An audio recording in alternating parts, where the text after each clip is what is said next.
Hi everyone, my name is Kate Aranin. Welcome to our Open Yoga YouTube special channel, and today I will continue to read for you the 5th chapter of the book Principles of Tantra by Sri Yukta Shivashandra with comments by Arturo Valon. Today we have page 257-270. So let's get started. Thy art the Shakti in all things, good or bad, lifeless or living in the world. So I say, O Mother, he who possesses thy of universal form can, because of thy, have no want, no merely in this universe alone, but even in untold millions of universes. People grieve for him alone who is destitute, by who will grieve for him who holds thy, who holdest all things in thyself. Thinking in thy existence, Jiva is beyond all want and its satisfaction. Though he be the meanest and poorest of men in the samsara, he is by thy grace a king of kings. None therefore grieve for him. All rather envy him, and being unable to emulate him, speak of him as a man thrice blessed. O Mother, by thy grace favor me. Even after receiving such grace, I again seek grace, for how else shall I dare to look at the true appearance of her, whose appearance are numberless? Knowing that I shall receive this grace, I say, Merciful Mother, obeisance to thy feet for evermore.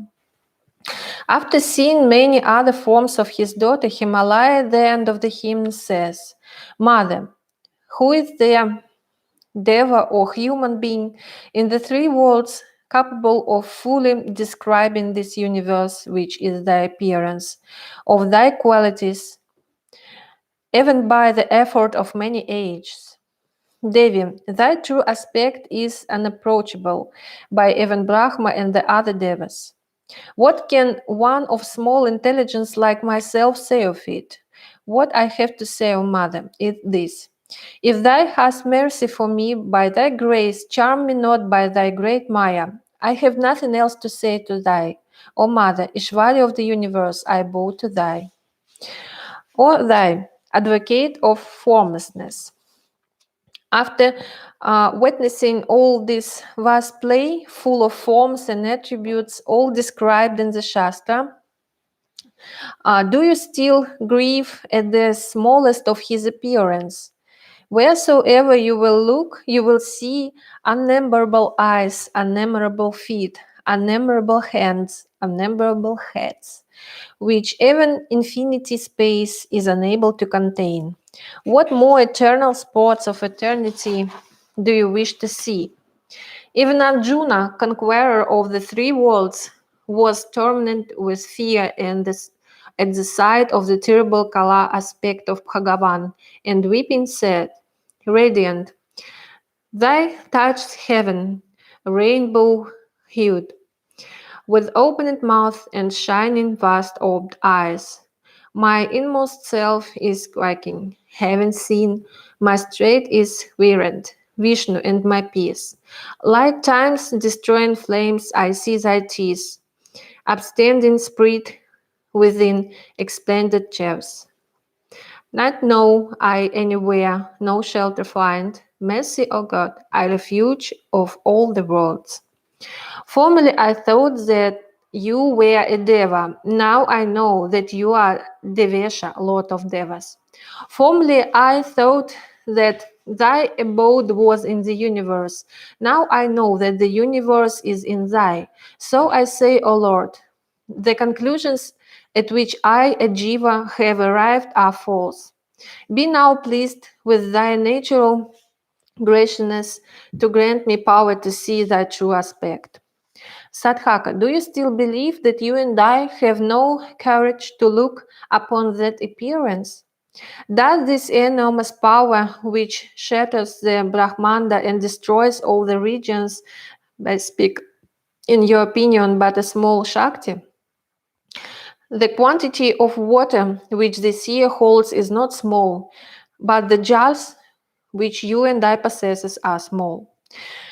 The Shaktis and Vibhutis in the body of Bhagavan are unlimited and eternal, but neither your nor my brain can contain them.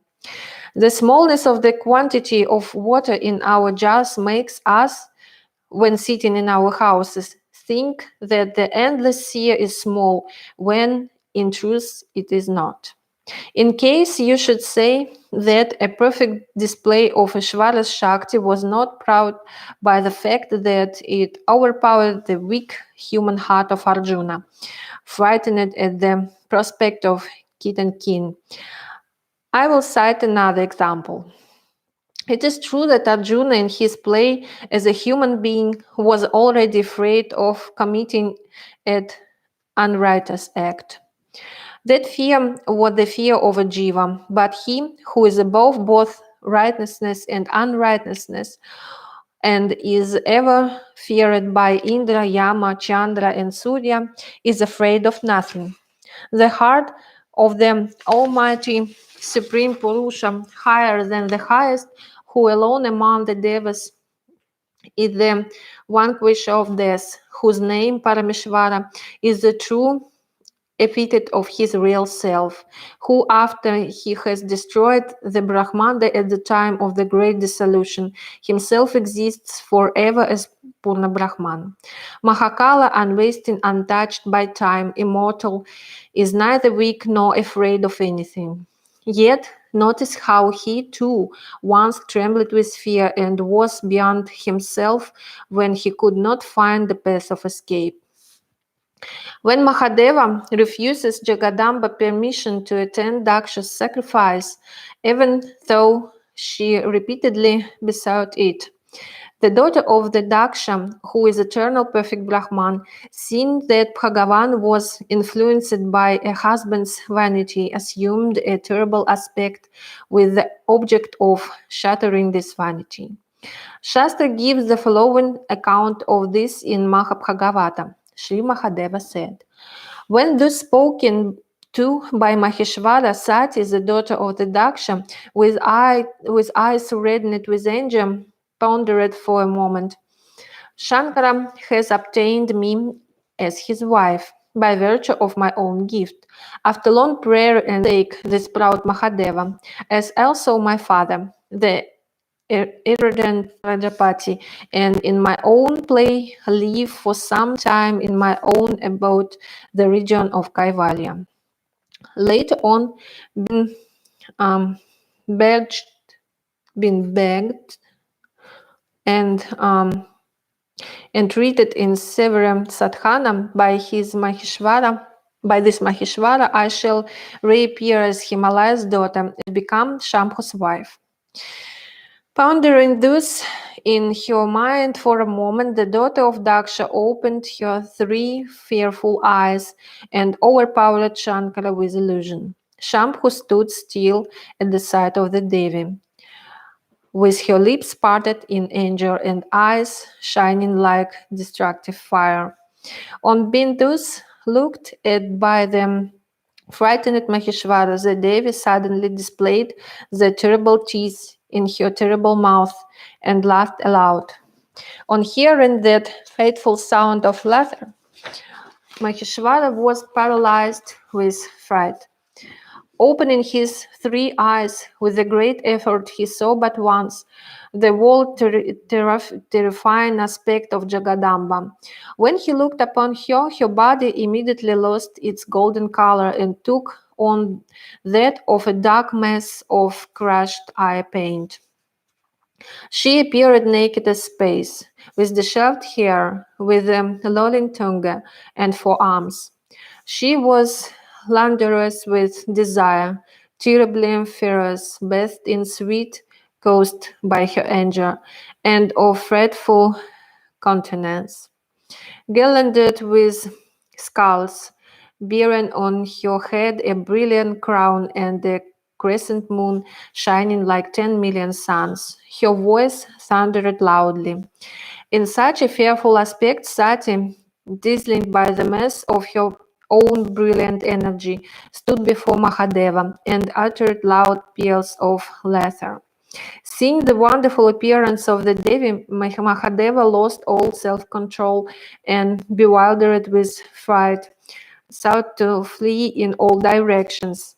Seeing the Lord of Kailasa thus overcome by fear, the daughter of Daksha again uttered peal after peal of dreadful laughter, and with the object of reassuring him, shouted, "Fear not, fear not." Hearing this cry and the fierce peals of laughter, Mahadeva was so bewildered with terror that he rushed again in flight in every direction. Seeing her husband so overcome with fear, Parameshwari was moved to pity, and with a view to restrain him, stood for a moment before him at each of the 10 quarters of the heaven in the form of the 10 Mahavidyas. In whatever direction he ran with haste, he thus saw a fearful form standing before him. In fright, he fled in another direction, only to be again confronted by another such form. After having thus run towards each of the 10 quarters of the heaven, he saw that there was none without danger for him. Then, feeling altogether helpless, he sat down on earth and shut his 3 eyes. And a moment later, he opened them. He saw before him Shyama. Her smiling face was like a full-blown lotus. Her breasts were large, her eyes wide and terrible, and her hair disheveled. She was four-armed, naked as space, shining with the light of 10 million suns, although black in color like a fresh cloud, and stood facing the south. The heavenly form of Dakshina. Seeing her thus, of a strange form, full of an uncommon beauty, Shambhu, as if in a great fear, asked, "Who art thou, Shyama? Where has Sati, my beloved, gone?" Devi said, "Mahadeva, I am thy Sati, here standing before thee, and yet thou dost not recognize me. Why is thy mind so confused today? Do I appear to thee different from thy Sati?" Shiva said, "If thou really art my beloved Sati, daughter of Daksha, why hast thou become black and fearful? Who are these forms of terrible aspect standing in all directions around me? Among these, which art thou? Tell me everything, for these wonderful forms have made me greatly afraid." Sati said, "I am the subtle, beyond the reach of speech and mind, Mahaprakriti, who creates and destroys. Owing to the promise I had aforetime given thee to bless thee for thy tapasya, I put my true form under restraint and incarnated as a girl in Daksha's house, merely to get thee as my husband, to charm thee by becoming thy wife. I have today assumed this fearful aspect for the destruction of Father Daksha's great yajna. But, O Maheshwara, thou hast no reason to be afraid of me, for this fearful aspect is assumed to terrify Daksha alone. The 10 terrible forms which thou seest in each of the 10 directions are each of them my aspect. O Shambhu, thou possessest immense wisdom. Be not afraid, but see with thy eye of wisdom. Thou art my most beloved husband, and I am thy wife. Seeing thou so greatly afraid and turning in all directions, I stood before thee, blocking them by these 10 forms of mine. Shiva said, "Thou art the subtle, beyond the reach of speech and mind, Mula Prakriti, who creates, preserves, and destroys. It is not possible that one should know thou, who art beyond the reach of speech and mind. So, not knowing thou, through great illusion, I have said unpleasant words to thee. Pardon me, O Parameshwari, the offense which I have thus committed. Tell me, O consort of Shiva, with fearful eyes, the name of each of these 10 most grateful forms of thine, standing in each of the 10 quarters. Devi said, O Mahadeva, these Mahavidyas are but different aspects of my own self. Listen, their names are Kali, Tara, Shadashi, Bhuvaneshwari, Bhairavi, Chinnamasta, Sundari, Bagalamukhi, Dhumavati, and Matangi. Shiva said, O Devi, who supported the universe, if thou art pleased with me, tell me which of these forms bear these respective names. Devi said, the dark-colored form, with terrible eyes, which thou dost see before thee, is Kali. She who is above thee, of Shyama color, is Mahavidya Tara, the very image of Mahakala.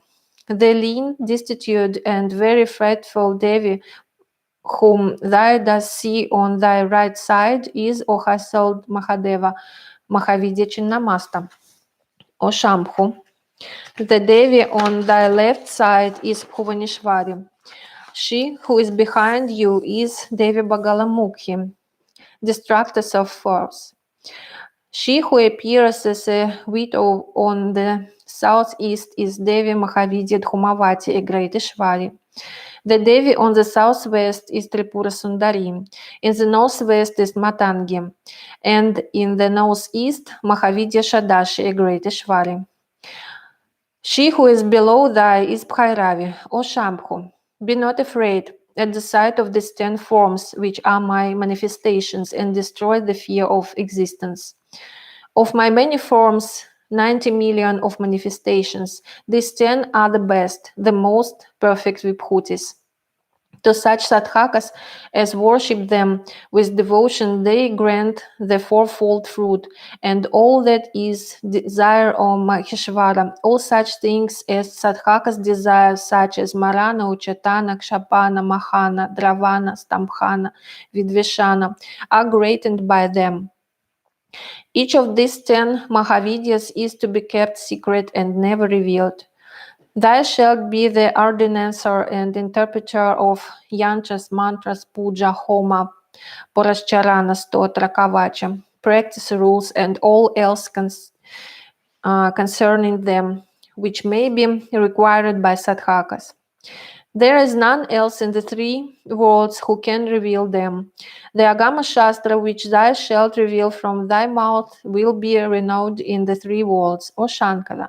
Agama and Veda are my 2 arms. With them I support the eternal universe of moving and unmoving things. The world is manifested by dharma as ordained in Tantra and Veda. The fool who disregards them through delusion falls assuredly from the arms which save the 3 worlds. I am unable to save him who is in disregard of Agama or Veda, worships me in a manner different from that ordained in it. This is nothing but the truth. Agama and Veda are both causes of liberation, but both are difficult to understand and carry out. Knowledge of them is hard to attain even by intelligent men. They are eternal and without end. The intelligent will know that the purpose of both the Shastras is the same and will practice dharma accordingly. The wise will never, through delusion, consider them to be different. Those who worship these 10 Mahavidyas will act like Vaishnavas, but in rapt concentration will rest their hearts on me. The sadhaka will with great care keep secret and never speak to others of mantra, yantra, kavacha, and other matters which he receives from his guru. If these things are given out, siddhi will be unattained and evil will result. A good sadhaka will therefore conceal them with very care. High-souled Mahadeva, I have now spoken to you of the subject of worship. Let not the sight of this aspect of mine strike terror into thy heart, and make thy doubt my single-minded love for thee. I am thy beloved wife, and thy too art my very beloved husband. Today I wish only to humble to pride of my father Prajapati. So I pray to thy, O Deva of Devas, that if thou will not go to the place of sacrifice, permit me so to go. O Deva, it is my intention with thy permission to go and destroy the sacrifice of my father Prajapati Daksha and not to frighten thy. Mahadeva said to Narada, hearing these words of Devi, Shambhu stood as one struck with intense fear and then spoke as follows to the first-eyed Kali. Shiva said, Devi, I know that thou art Parameshwari, the best, perfect, and supreme Prakriti. Pardon me the unbecoming words which, overpowered by delusion, I have in forgetlessness used towards thee.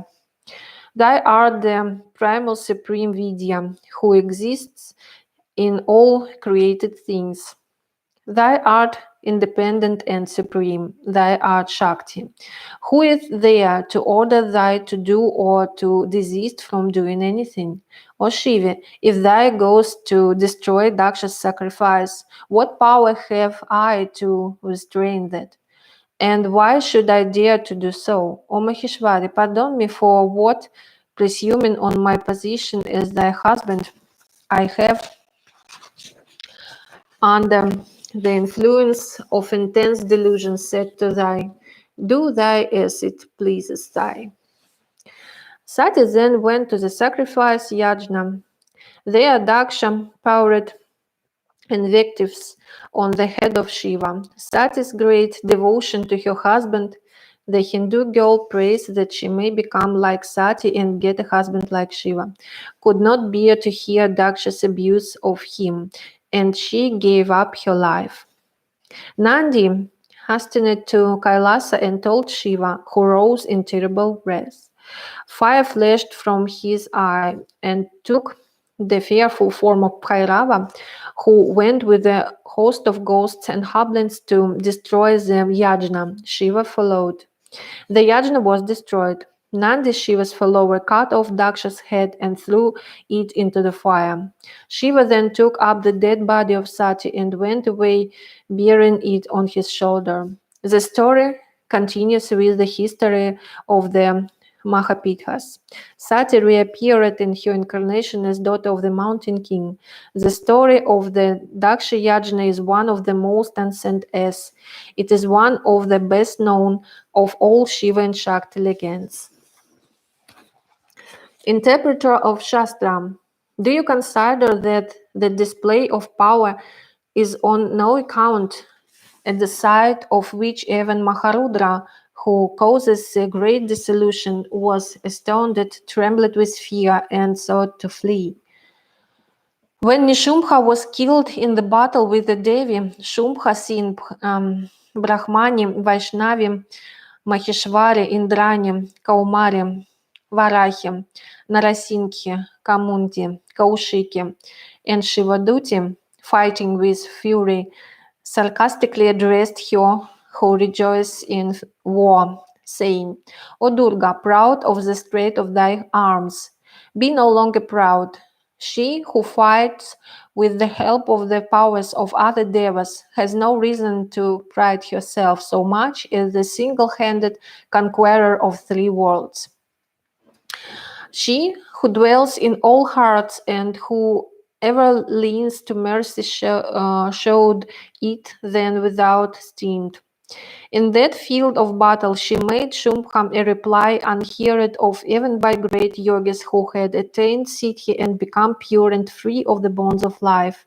Jagadamba knew that the king of the deities was moved in his actions by an ill-directed intelligence and a naturally weak nature. Thus, just as a mother cannot forsake her son, even if he commits hundreds and thousands of offenses against her, but rather with smile and joy takes him on her lap and then with feigned anger calls him wicked. So the mother of the universe looked upon Shumbha with merciful eyes, but with such a fragrant angel said, "Wicked one, I alone exist. Who other is there in the world? Look, all these manifestations will enter into me. I will then dispel the doubt which has arisen in your mind at the sight of a number of Deva Shaktis." The mother, as if carelessly said, "Wicked one, you see these Deva Shaktis and now by a trick wish to know the truth concerning them." Then, in an instant, at the will of her who is all will herself, Brahmani and all other Devis entered into Brahmamaya's body, and Shumbha saw that in the battlefield there was none but Ambika alone. Then Devi again said, "I withdraw the many forms in which I display my wealth of manifestation appeared. I now alone stand in the battlefield, so Shumbha now deceased." It was as if a boy, on seeing many mothers, was disconsolate on being unable to recognize his own. The mother therefore showed him her real self and consoled him, saying, "Look, I am thy mother, so be quiet." But Shumbha was not one to be satisfied with knowing that she was, without letting her know what he was. So, putting on the arms and accoutrements of the hero's son of the heroine mother advanced to heroic struggle. "O mother, he who runs to your arms with his own strength is not a mendicant for your mercy." So the music of war ran out, fiercely shaking heaven, earth, and the ninth world, and the intrepid lord of Daityas stood in hand-to-hand conflict to the sound of victory-giving shouts from this and another worlds. Shastra says that when wounded in the heart by the Devi's spear, he fell dead and dropped from the sky to earth. The latter, with its 7 principal mountain range, 7 seas, and 7 islands, shook with the unbearable weight of his body. At this death, all the regions rejoiced. The whole world regained health. The sky, hitherto overcast with a deep mist, cleared. Inauspicious cloud, which had been shouting meteors all around, disappeared. Rivers, the flow of which had long been stayed by the din of the twang of his bow and his thundering shouts, became on his destruction again free, and moved along their channels. The hearts of Devas were filled with joy. Gandharvas commenced to sing in sweet tones. Kinnaras, Siddhas, and Satyas began to play on musical instruments. Apsaras commenced to dance. Pure air again flowed. The sun at last assumed his natural radiance. Fires could at last burn quietly, and without making the heavens resound with the sound of their burning. Sadhaka, whose power can compare with the power of him, for whose sake the ordained course of nature was arrested. Is it not a sight of the shortness of our life, intelligence, good fortune, and sadhana that we presume to deem small the power of manifestation of her, whose great Maya charmed even the great charmer Shambhu, ruler over the 3 worlds? Can you say that the Shakti is small of her who can make the impossible possible, whose Maya made even Bhagavan Ramachandra forgetful of himself upon the occasion of the destruction of the 100-headed Ravana? Does not her play in her incarnations as a fish, tortoise, and boar, whereby she saved the Vedas, supported the universe, and held the earth on the end of the boar's tusk, bear evidence of a full display of divine Shakti? The sudden appearance, busting through the crystal pillar, of the strange half-man, half-lion in order to save Prahlada, chief among devotees. The display of the Brahmanda within her mouth to Mother Yashoda. The destruction of Putana by sucking milk from her breasts. The upholding of mountain Govardhana by a boy of 7. The charming unknown to the 3 worlds of Brahma through one whole year by the rising of cows and cowherds by Maya. The humbling of the pride of Kandarpa by the assumption in playful favor to devotees of thousands of forms in early years for the gratification of herdswomen who were maddened with love and had attained siddhi by the practice of tapas for many ages. The showing of the Virat aspect of Akrura in the waters of the Yamuna. All these are doubtless not perfect manifestations so far as the perfect Brahman is concerned. Yet, O man, I ask you, can you imagine even in a dream anything greater than this? The world of Jivas could, were it to desire it, obtain even greater things of him, but there are none who have the capacity to entertain such a desire. Manifest thy divine Shakti to such an extent. It is beyond the power of Jiva to measure this greatness by saying to such an extent. For this reason, the extent to which he has manifested his Shakti for the removal of the burden of the earth in consequence. So I say, do not trouble yourself with the thought that the receptacle is small. It's not really so. It assumes a small form to serve the extremely small purpose of the small world.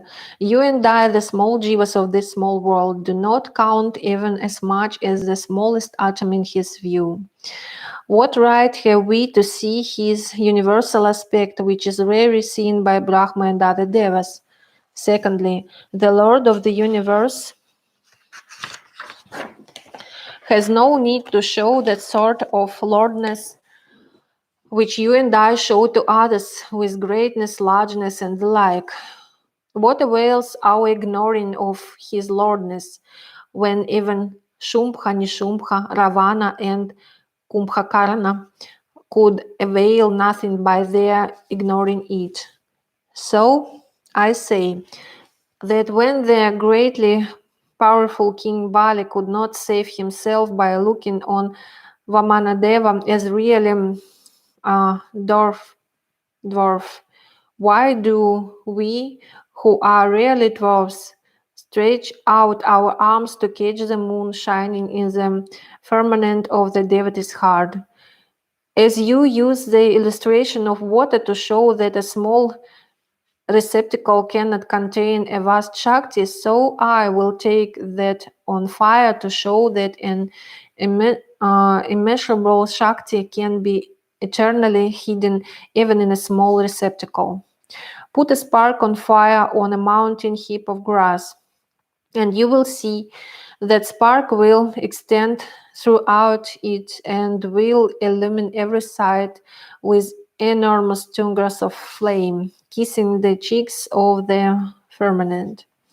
The spark is no longer a spark, but has become a destructive fire, flaming terrifically and fit to consume the whole heap. Similarly, however small Bhagavan's appearance in his incarnation may seem to you to be, bring to it a substance fit for the display of divine manifestation, and you will see that the Brahmanda is filled with the eternal Brahma play of Shakti, and has become the field for the display of Shakti, such as the Narasimha of Prahlada, Shri Krishna of Arjuna, Gopala of Yashoda,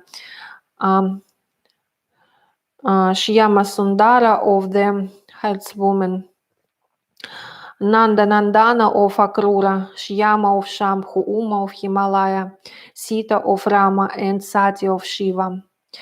You will then realize that his greatness is not small, but that the Jiva's capacity is small.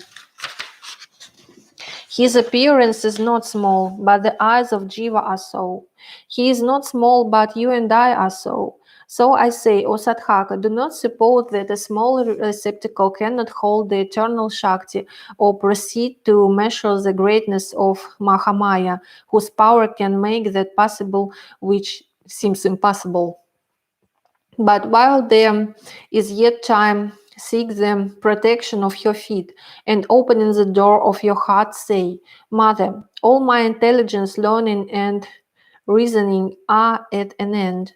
Now be gracious to me. In my struggle with doubt, stand before me as thy did stand before Arjuna and before Shumbha. Fill the world for once with thy true appearance, so that my birth may be blessed, my life may be blessed, and my eyes may be blessed, and I, O Mother, may seek in thy becoming wholly thine. Okay.